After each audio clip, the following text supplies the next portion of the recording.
La ley de la evolución básicamente lo que dice es que el destino de todos nosotros es evolucionar de forma indefinida con el objetivo de desarrollar la capacidad de amar, para poder ser cada vez más felices. ¿La evolución en qué se mide? Pues como digo, en el desarrollo de la capacidad de amar. No se evoluciona si no se desarrolla la capacidad de amar. Y no se adquiere la auténtica sabiduría si no se conocen los sentimientos. Por supuesto, no se puede alcanzar la felicidad si no se desarrollan los sentimientos de amor. También es importante que sepamos que la evolución depende de que evolucionemos o no, depende de nuestro esfuerzo y nuestra voluntad. No estamos obligados a evolucionar. Solo si queremos evolucionar, evolucionaremos a través de nuestra voluntad y nuestro esfuerzo. Desde el punto de vista de la ley de la evolución, todos partimos del mismo punto. Somos creados como un principio espiritual primario que sería ignorante de todo, pero que tiene la potencialidad de aprenderlo todo. Ese sería realmente el momento del nacimiento del espíritu. Todo eso está muy lejos en nuestro proceso evolutivo. Hemos vivido ya muchas vidas. Pero hay un momento que es el principio. Ese principio espiritual primario es como una semilla. La semilla es muy pequeña. No se ha desarrollado todavía, pero dentro de la semilla está la información para que esa semilla poco a poco se vaya convirtiendo en una planta, en un árbol que puede llegar a ser gigantesco. Pues de la misma manera, el principio espiritual primario es ignorante de todo, pero tiene la potencialidad de aprenderlo todo. Y ese germinar del principio espiritual se va a producir a través de ir ligándose a las formas de vida del mundo material. Primero se ligará a las formas del reino mineral. Todavía no existe vida biológica, pero ya existen energías. Es una etapa muy primitiva del proceso de evolución.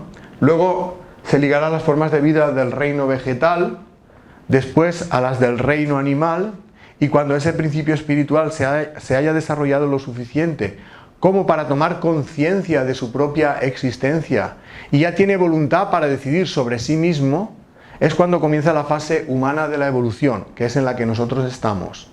Por encima de la fase humana hay otras fases, no se acaba ahí, no vamos a hablar de ello, pero el objetivo de todo ese proceso es que poco a poco ese principio espiritual primario se vaya convirtiendo en un espíritu consciente, libre, avanzado y amoroso. Y todo eso lo va a conseguir a través de encarnar innumerables veces en el mundo material. Las diferencias que existen entre unas personas u otras respecto a capacidades simplemente están reflejando la diferencia en la edad espiritual y en lo rápido que han ido evolucionando. Hay espíritus que son más jóvenes que otros. Y hay espíritus que han aprendido o han aprovechado más las encarnaciones que otros. La suma de la edad espiritual y lo rápido que han aprendido determina su capacidad espiritual en cada momento. Por lo tanto, no es de extrañar que nos encontremos a niños de corta edad que empiezan a manifestar actitudes de madurez, de sensibilidad, de comprensión, que sorprenden a los adultos. Porque piensan, ¿cómo un niño tan pequeño es capaz de razonar como si fuera un adulto y tener más comprensión que muchos adultos que conocemos? Eso ocurre porque aunque el cuerpo es joven, el espíritu es viejo y ya a una temprana edad manifiesta la capacidad que tiene. Por otro lado, nos podemos encontrar el caso de personas que son ancianas pero que observamos que actúan como si fueran adolescentes. ¿Por qué ocurre eso? Porque aunque el cuerpo es viejo, el espíritu es joven. Y como es joven, manifiesta la edad que tiene. Por tanto, muchas de las cosas que consideramos... Siempre ha habido un debate sobre el tema de qué es lo que determina la personalidad de una persona. Si es la educación, si es la genética, si es una combinación de ambas. Y yo os diré, no es ni la genética ni la educación. Es la personalidad de ese espíritu antes de nacer, que ya la tiene y que se va a manifestar a medida que se va creciendo. Es cierto que la educación puede modular.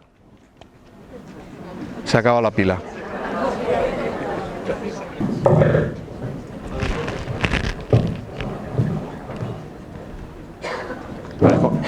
Parezco Madonna ahí con el...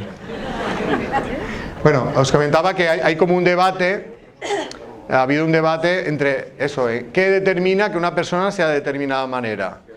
La genética, la educación.